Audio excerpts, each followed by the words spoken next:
Hello, I'm Michelle Paver, author of the Wolf Brother books, and I'm here to read you the first chapter of my new book, Skin Taker. If you're new to the Wolf Brother books, they're adventures about a boy, a girl, and a wolf fighting for survival in the Stone Age. Torak is the best tracker in the forest. He can also talk to wolves. Renn, she's an amazing shot with a bow and arrow. And Wolf is a wolf. And parts of the story are told from his point of view through his eyes and ears and nose. Oh, and you don't have to have read the previous books to enjoy Skin Taker. You can just jump straight in. Every story is a standalone story. Skin Taker begins one day in winter, and Torak and Renn live so far north that in winter the sun never rises. Chapter 1. A Lynx clan hunter saw it first. He was trudging along a ridge, checking his snares, when he spotted a brilliant spark of light moving fast across the night sky. The hunter had seen such stars before. He knew they meant the world spirit was shooting arrows at demons, so he was reassured, and he went on his way. Midwinter, the dark time, when the sun is asleep in its cave and doesn't show its face for 2 whole moons. No wind. Silent pines watching him pass. The only sounds, the crunch of his snowshoes, the creak of his reindeer hide parka and leggings, his breath. As he approached the next snare, he could see as clear as day, thanks to starlight and snow glow, and the rippling green radiance in the sky, which the clans call the first tree. Good, he'd snared a willow grouse. The horsehair noose was frozen stiff, so was the bird. As the hunter stooped to retrieve it, something made him glance up. He was startled to see that the star had grown much bigger and doubled in size. On the riverbank, Renn poked her head out of the shelter.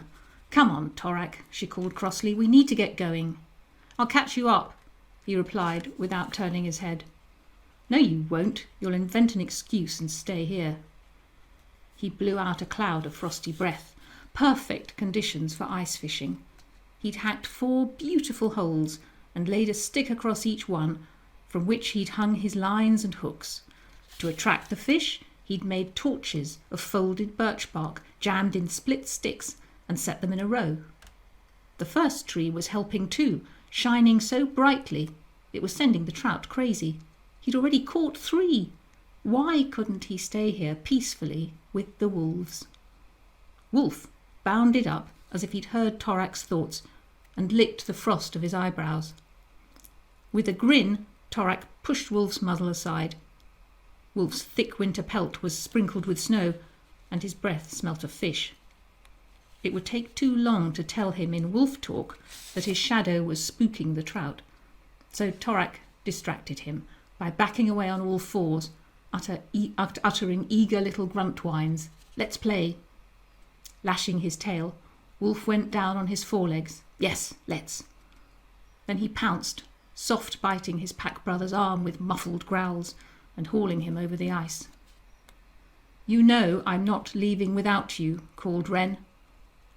In the glare of the torchlight, she was a black figure by their shelter, but in his mind, Torak saw her red hair tucked behind her ears, her pale, well-loved, infuriatingly stubborn face. "Dark wants us at the feast," she insisted. "Yes, but why?" "I don't know. He said it's important, and he's our friend, and he never asks us for anything."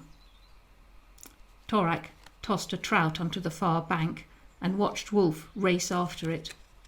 He heaved a sigh. The moon of long dark was over, and they were into the strange days before sun-wake, when the endless blue night was briefly lightened by a false dawn.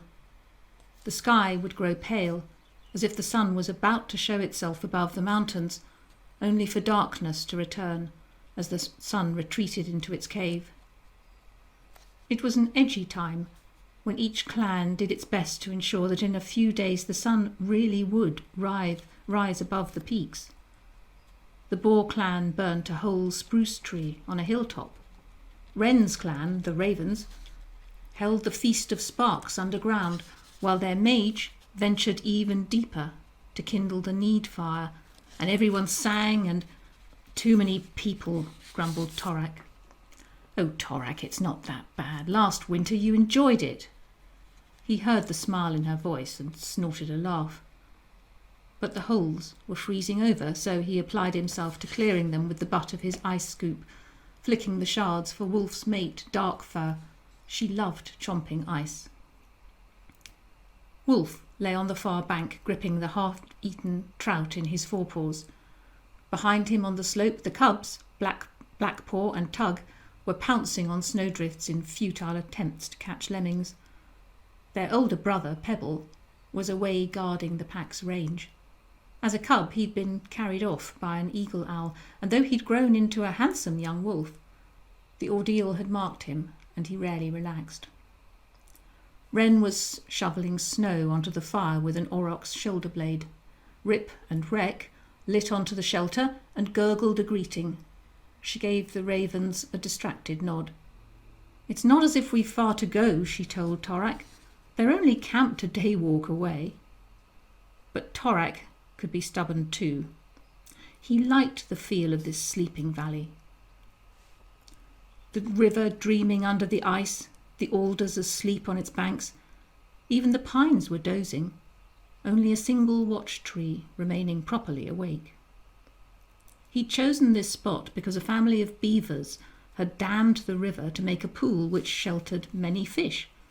Not far from where he knelt, the beaver's lodge was a mound of blue snow, the air above it faintly quivering from the warmth of the furry bodies snuggled within. Again he sighed. Renn was right. If Dark really wanted them to come... "What's that over there?" she said in an altered voice. He raised his head. "Where?" "There." She stood facing north, pointing at the sky. Wolf and Darkfur had seen it too. They stood with ears pricked and tails stiff, bodies rigid with tension. Slowly Torak rose to his feet. It was low in the sky above the pines spiking the hilltop, a huge, brilliant, blue-white star. "It's getting bigger," said Renn. In the deep forest, the Lynx clan hunter stood motionless, his frozen grouse forgotten at his feet. His hand crept to the fur amulet at his throat, and under his breath he whispered a prayer to his clan creature. The star had grown unbearably bright, as big as his fist. Shielding his eyes with his arms, the hunter lurched against a pine. He heard a strange whistling noise, like a vast flock of geese rushing towards him. The star was brighter than the sun, turning night to dazzling day. Its shadow passed across Torak. He heard a whistling like the rush of enormous wings, then a growl of thunder. "Get under those rocks!" he yelled to Renn.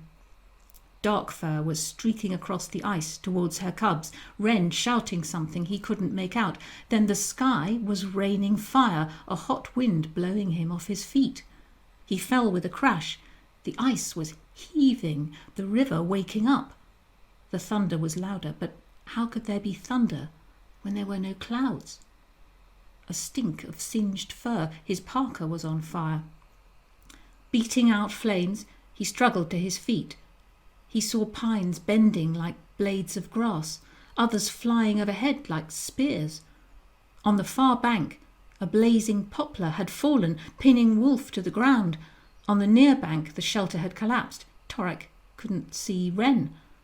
Next moment, he realized that the white thing poking through the wreckage was her hand. Who to help first, Renn or Wolf? Who? A boom, like 1,000 thunderclaps, swelling to a deafening solid roar. Silence. Torak could feel the ice buckling beneath him, see the hillside shaking, trees toppling, boulders crashing, but he couldn't hear anything.